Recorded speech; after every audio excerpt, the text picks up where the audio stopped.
some point, get to the point where you're actually saving ahead of having to buy a car. If you can afford $200 a month, put that aside for the next 3 to 5 years, and then buy a car with cash. That's really the way to become financially secure.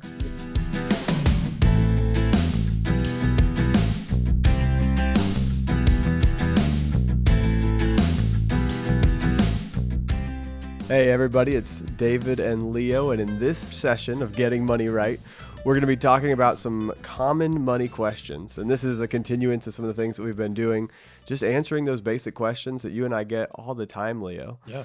So just to kick us off, there are some really unique terms on the credit report, and somebody kind of wrote in and said, what do they all mean? What does this look like? Well, I have all these crazy terms. What do they mean?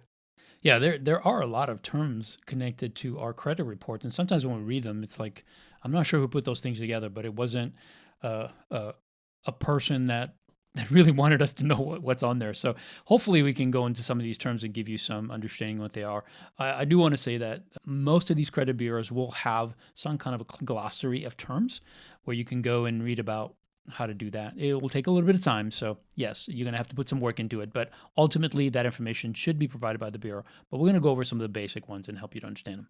Yeah, and I think if you look back into our session, I think it was episode number 10, where we talked about the FICO score and credit scores. Yes. If you look at the history, originally they didn't have to share this information with the consumer. And so they built it in a way that they understood. And when they had to share the information, they didn't want to make it necessarily easy because they want to be able to communicate things about you to creditors without you necessarily fully understanding what it means. They built it for themselves. They didn't build it for you. And so Leo and I are here to help kind of break down these funky questions or funky terms because you'll read it and it kind of makes sense, but you really need to go a little bit more in depth. So Leo, what are some of those common ones? Yeah, so there are some basic ones that I think as soon as you see them, you kind of understand what they are. So if you have foreclosure on your credit report, that means at some point you had a foreclosure. Your house or your property was foreclosed on, and that's what that is. And that'll stay on your credit record from somewhere between 7 and 10 years. If you have bankruptcy, it's a proceeding in the U.S. bankruptcy court that was put on your record because you went through bankruptcy. So you will see that, and that will stay on there up to 10 years. So those are easy ones. You may have something called collection. Now, collection is an attempt to recover a past due amount by a credit agency or collection department. So if you had a debt that you stopped paying on or you failed to pay on, and at some point that debt was either sold to a third-party creditor or collector, and that debt was put on your record, even if you paid it off or not, it still will be there on as a collection.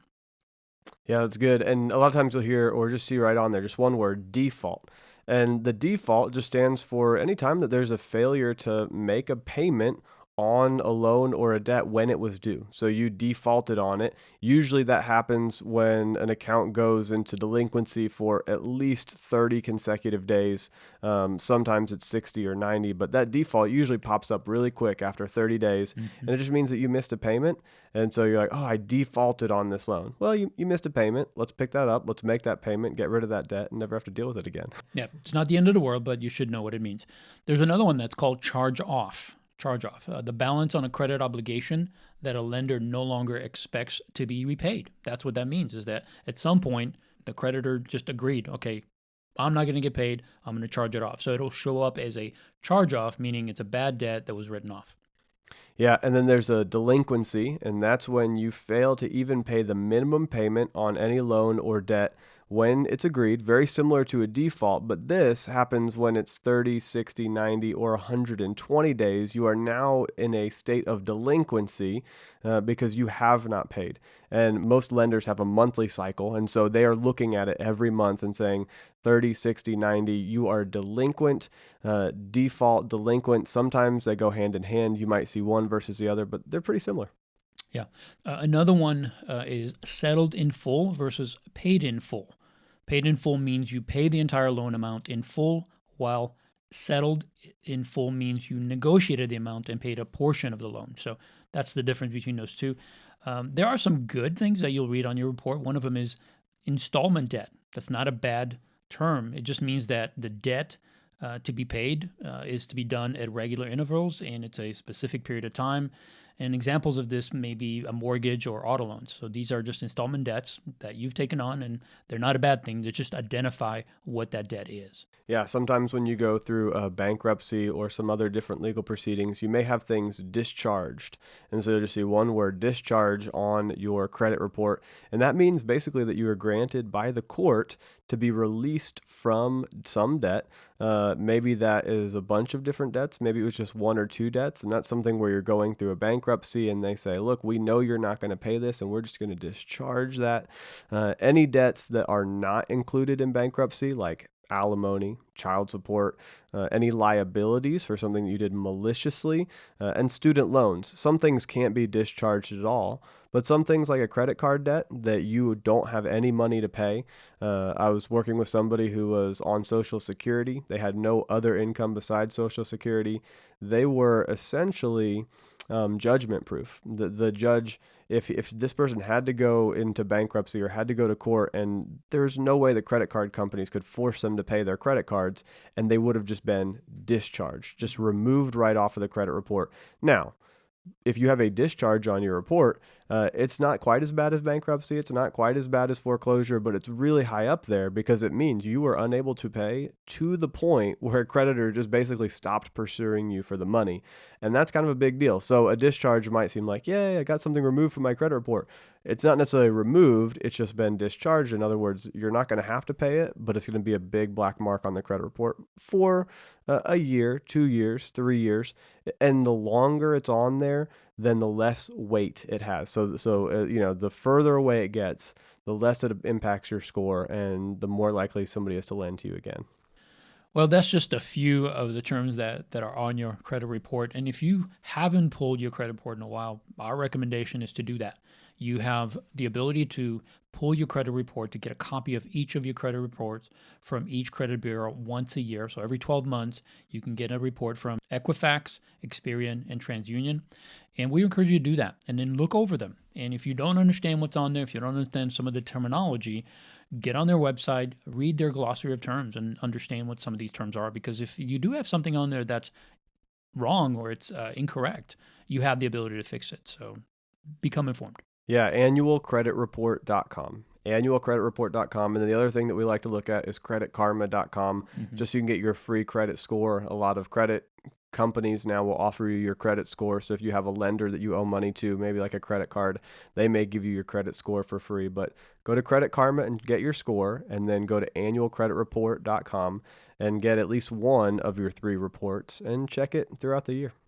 So, David, what do I do if my auto loan is upside down?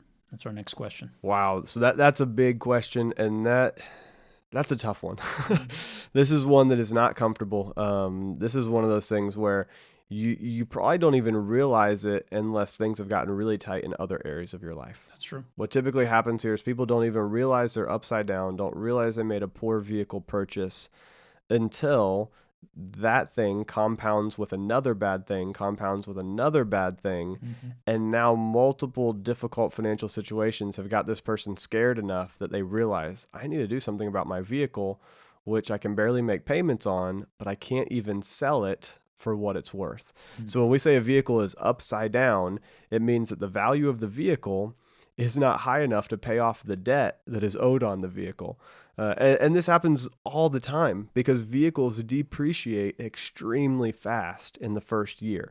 As soon as you drive the vehicle off the lot, almost any new vehicle goes down at least $2,000 in value as soon as you drive it off the lot. So just that little blump, that little speed bump that you kind of hit as you're going out of the dealership, you just lost $2,000.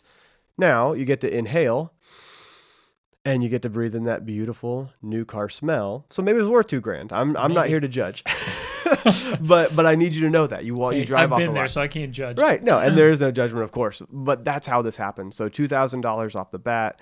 Within the first year, a $30,000 vehicle will go down $7,400 typically. That's significant. That's $600 a month. Wow. The vehicle is just going down in value. And typically, the payment on a $30,000 vehicle is somewhere between $500 to $550. So let's say you have a $550 payment.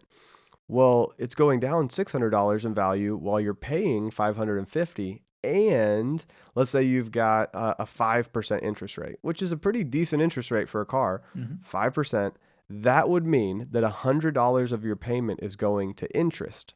So you're paying $550 a month, but 100 of that is just interest. So you're actually paying the principal down or the balance down by $450 Hmm. while the vehicle is going down $600 every month. So you're going upside down on your vehicle $150 a month. It's like you're driving down the highway throwing out $20 bills just, once a day. Let's just drop a $20 bill out the window. Let's drop $10 out the window, whatever it is. So realize that that's how people get into this situation, and it's a tough and it's a scary place to be. And so, all right, after the first year, now you owe $24,000.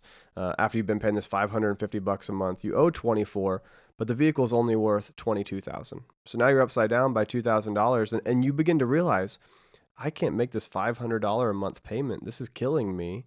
Yeah. But now you can't sell the vehicle for what you paid for it or what it's worth. And so if you were to sell it, you would go upside down $2,000. And that's what when we say upside down, my vehicle's upside down, it means that the vehicle is going to end up causing you to go into debt if you sell it, which is a really frustrating place to be. Yes. So at that point, you've either got to pay the dealer at least $2,000 to take the car back, and let's just put this out. It's only a 5% interest rate there. A lot of people end up in a 10% interest rate, a 20% interest rate. Not hopefully not 20% on a car, but I've heard 12, 13, 14, 15. Hmm. And that means that now a lot of your money is going towards interest and very little is going towards principal. So you're going upside down even further. This is exaggerated, the more expensive a vehicle that you buy.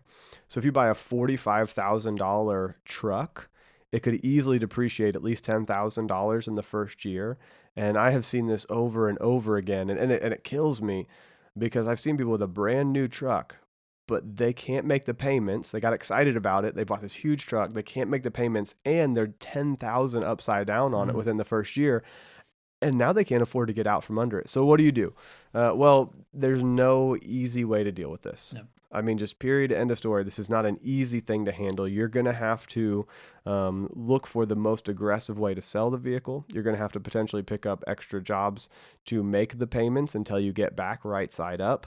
Or let's just take a basic example where in this scenario, and this is basic, we're going to say that you already have some cash set aside, and now you've got to determine, do I use this cash to just keep it in my emergency fund? Should I be investing it, or should I be paying off this debt with it and figuring out what do I do? So I just spoke with somebody even last week who owed $36,000 on a car, 36 grand, but the car was only worth 30K if they were able to find a buyer today.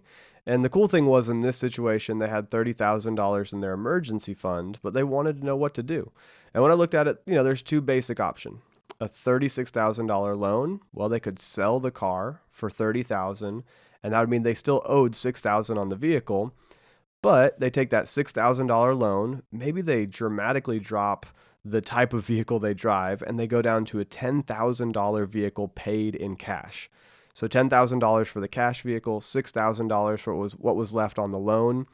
Well, if you take their $30,000 emergency fund, you subtract that $16,000, they still have $14,000 left over in their emergency fund. They've got paid off cars, and now they can save for the future. The other option would have been they take that $30,000 of cash, their emergency fund, they sink it into the $36,000 loan, and now they still owe $6,000 on the loan, and they have no emergency fund. And so that's really not where you want to be. And these were the things that they were wondering. Should I aggressively pay off all my debt with my emergency fund? No, decrease your vehicle. Yeah. Sell the vehicle you've got now, dramatically decrease to a much cheaper vehicle, because that'll allow you to get out of the debt so much faster. You know what makes that answer difficult is, you said at the beginning that there's no easy answer. And I think what's hard for people is the fact that they come to a decision point and they think, how can I get out of this? How can I salvage this? And the reality is sometimes you can't. You made the decision a year, 2 years ago to buy this thing.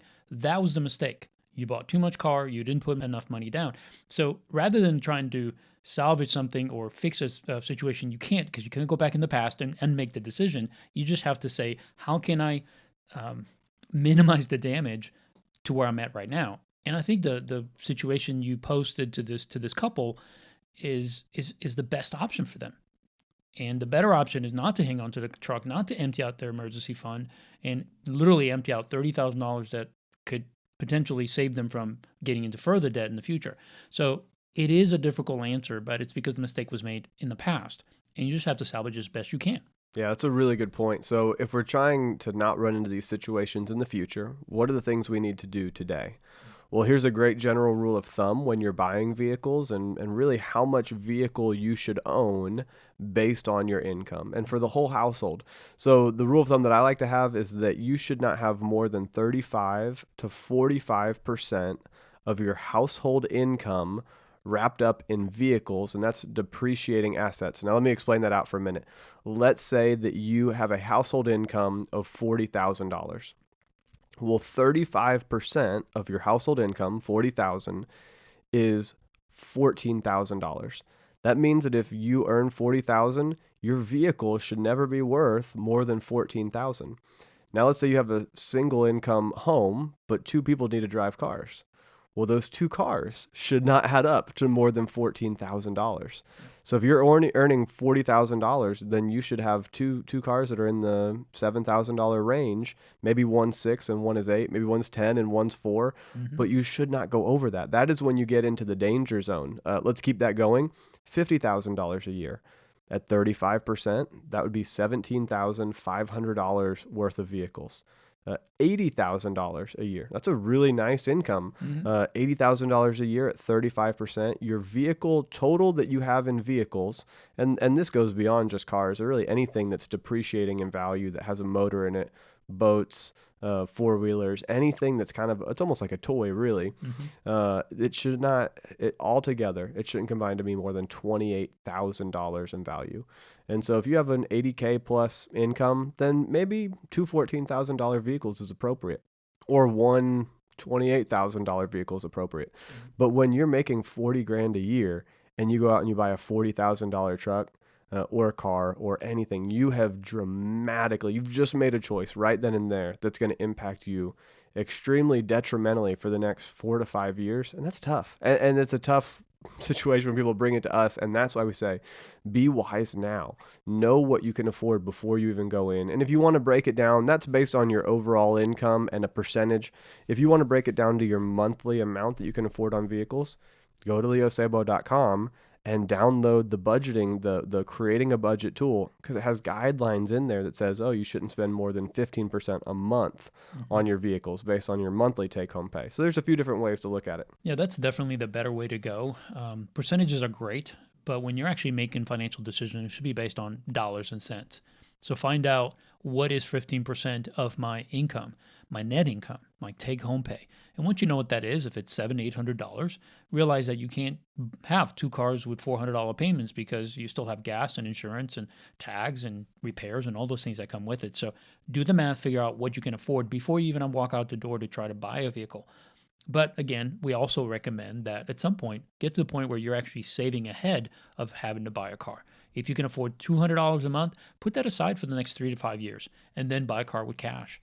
That's really the way to become financially secure. Yeah, and we give you both of these options. Go to the Leo Sabo, download the monthly spending guidelines, and see if it's 15% a month of your net take-home pay, and that is, maybe it's $400 a month, but that includes your car payment, your insurance, your gas, your repairs. Realize how much you can afford month to month. And this is usually what happens with somebody who is clawing their way through the beginning of their financial stages, and they still have to take out a loan in order to buy a car, which is okay. But long term, I want you to get to the place where you're not taking out a loan. And so maybe you have that $100 a month or $200 a month payment, and so you plan it based on your take-home pay for the month. At some point, you'll get to the place where Leo and I are, where you've got your cars paid off, and now you're thinking a little bit bigger picture. I don't want a lot of my assets tied up in depreciating assets. I don't want all of my vehicles, they depreciate. I don't want my money tied up in stuff that goes down in value. Right. So now Leo and I will take a bigger picture. We don't do it based on that percentage of monthly take home, because we spend hardly anything because our cars are paid off. So we're just paying for gas and insurance. So now we look at, okay, if my wife wants a $14,000 vehicle, Well, I add the value of her vehicle plus my $8,000 vehicle. That's 22,000. Does that fit into our net income or our take home? Is that 35% of what income, and would that be a fit for our lifestyle? Hmm. So we're trying to speak to two different audiences. One, if you still have to take out loans, do it off of that net take home. But if you're at the place where you've paid cash for cars for many years, don't let yourself get sucked into buying too big of a car that wraps up too much of your net worth in assets that are depreciating. Yeah, what David is saying is just because you can spend that much doesn't mean you should. Why not redirect that money for something that's going to be of better value and higher value for your family long term? So let's move on to the next question. Leo, should I use my 401k or any other retirement funds to pay off some heavy debts I've got in my life? Short answer, no. You know, it's too hard to save, right? I mean, it's one of the things that we struggle with the most is saving money consistently, and saving enough money is a difficult thing. So the short answer is no, you shouldn't do that. But let me give you some reasons. First, you'll miss out on the earnings your investments will have generated over all those years if you take it out. So, for instance, let's say you take out a loan on your 401k, right? If you do that, you're taking out, let's say, a $10,000 loan. And I know there's arguments about the fact that you're paying yourself back with interest, and it's the same as just leaving it in there and it's a guaranteed percent return. No, folks. The reality is that if you leave that money in there, not only will it earn more, the statistics show that if you leave the money in there for a long period of time, it'll earn anywhere from 8 to 10 to 11%. So not only will you make more money that way, it's compounded. It's compounded interest. So that means your interest will make money on the interest, and it'll just keep growing. Literally, if you take out a $10,000 loan and let's say you do it 20 years before you retire and you never pay it back. Let's say something happens and you can't pay it back. If you don't pay it back, you could lose literally, if you were to make $10,000 invested at 10%, that would have made you in 20 years $57,000 in profit. So you're giving up $57,000 by taking that money out and not putting it back. So that's one. Just don't give up on the compound interest that money is going to generate. Yeah, because you hear that argument. Oh, I'm paying myself back. I'm paying myself back. And I hear that. I get that argument, but you've just disconnected an investment that would be making you money, and the money would then be making money on top of that and on top of that. So I love that. Yeah, you'll never catch up. And then the other thing is that if you pay your loan back, you're paying with after-tax dollars, right? Yeah, Okay, that's a big deal. so now you're paying. Now listen, folks, you're paying your tax twice on this money. First, you pay tax twice on the money you borrow plus the interest that you add to it, right? And then when you take it out at retirement age, you're also going to pay tax on it because the IRS cannot distinguish the difference between pre-taxed, your normal contribution, which you make through your employer or from your paycheck, and after tax, your loan repayment, right? They can't distinguish the difference between those two. So you'll pay taxes on that money twice. So that's another reason not to do it. One more is if you default on the loan, you'll get a large tax bill. If you don't pay this back, in fact, if you default, not just because you don't pay it, but if you don't pay it like you're supposed to on time and what happens is you miss and it becomes in default, and eventually the IRS just says, okay, they didn't pay it. It's a withdrawal at that point. And now you're going to get that 20,000, 10,000, whatever you took out is going to be income to you in that year, right? And if you're under 59 years of age, then you'll also incur a 10% penalty. So it just gets bad to worse. Here's one more. If you leave your employer, and you'll need to pay the loan back in full within 60 days. You have 60 days to make that loan payment. And most people won't be able to. So you go into default, or you go into, okay, I can't pay this, so I'm just going to take it as income. So no, I don't think it's ever a good idea to do it. It's too hard to save. It's hard for us to discipline ourselves to do it, to separate that money out so that we don't have to depend on it anymore. And if we can do that, I think we should just stick with that plan because, again, we've talked about this in previous shows on investing, that it's the compound effect that makes you take a few $100s a month and makes you a millionaire by the time you retire. And you're going to need that money if you're going to live to 89 years old and you need 25 to 30 years without an income. That's going to be your income. And you are going to live to 89 years old or longer. We are pulling for you. We know you're going to make it. And you need to be aware that people are living a long time now, and you're going to have a wonderful life, and you're going to plan, and you're going to save, and you're going to get there. Now, the other big reason that Leo and I completely would say, hey, be very careful before you would ever go to a retirement asset to borrow from is because you're not dealing with the root issue. why are you It's true. really needing to borrow this money? Because apparently your debt over here is out of control, but that debt is the symptom of some other root in your life. And so just like when you go and you pull weeds, you don't just grab the head off of the weed. You dig deep and you pull out the roots. And so you have to dig deep and say, why am I in debt? It's probably because your house is a little bit too large. You bought too nice of a car. You're not sacrificing enough in your life for the future. And maybe you have to get more aggressive at work and you've got to find a way to increase that income. You've got to sharpen your saw and go out and find a way to cut more trees down. And whatever that looks like in your industry, you've got to sharpen the saw and go out and earn more. Get your skills honed so you can serve more people and increase your income. So it's behavioral. That's a big part of this is the behavior side.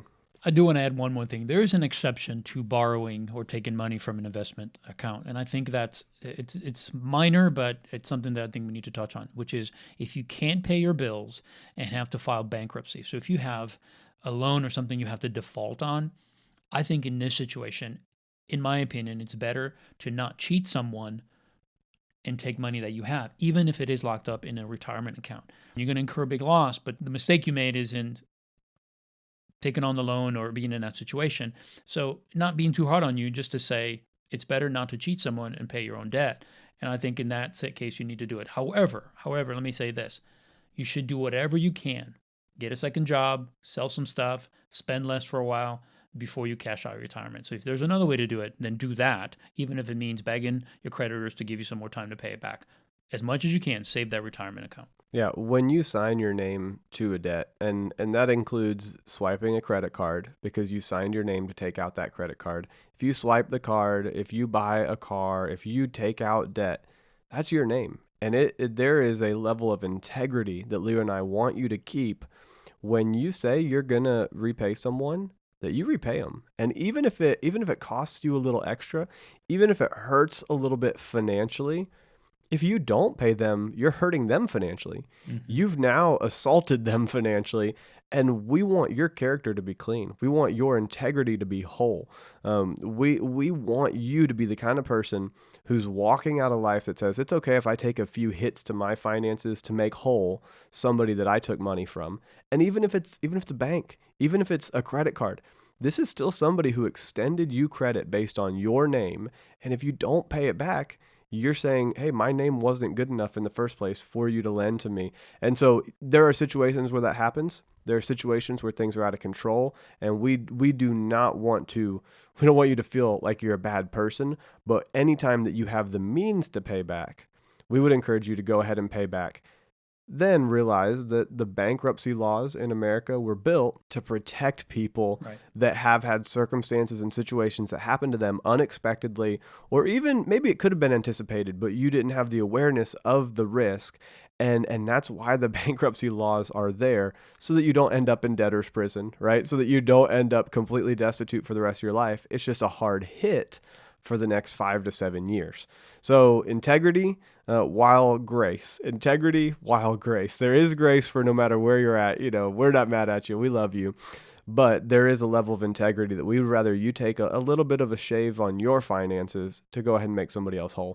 Absolutely. And it's a life lesson, right? I mean, for us to continue to grow, not just in our finances, but to grow in our maturity and in our ability to be good citizens, to do the right thing, that's important. Financial integrity means that you have integrity in your life. You can't have financial integrity without being an integrous person.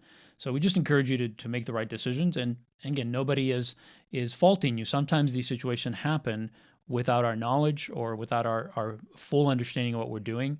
And that's okay. I've been there. I've made those mistakes. I've learned from them, and thankfully, I'm at a better place, and you can too.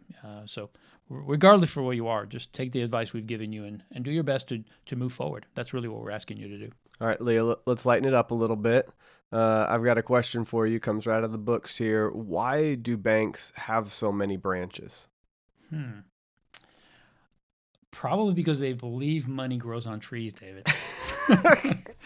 That's exactly right, Yeah, Leo. I've heard that one Yeah. before. All right, let me give you one. Why is money called dough? Oh, well, it's because we need it, Leo. Like we need the Yes, dough. We yes, we do. need it. Yes, Yes, we okay. do. That's good. Well, If you enjoyed this episode, please rate, review, and subscribe to our podcast on iTunes. You can also share this podcast on your favorite social media platform. And while you're there, find us, follow us, get in a conversation with us, and help us to better serve you. You can find the show notes on this episode and more content and resources at leosabo.com. Until next time, thank you for joining us. We look forward to having you join us next time so that together we can keep getting money right. So long, folks.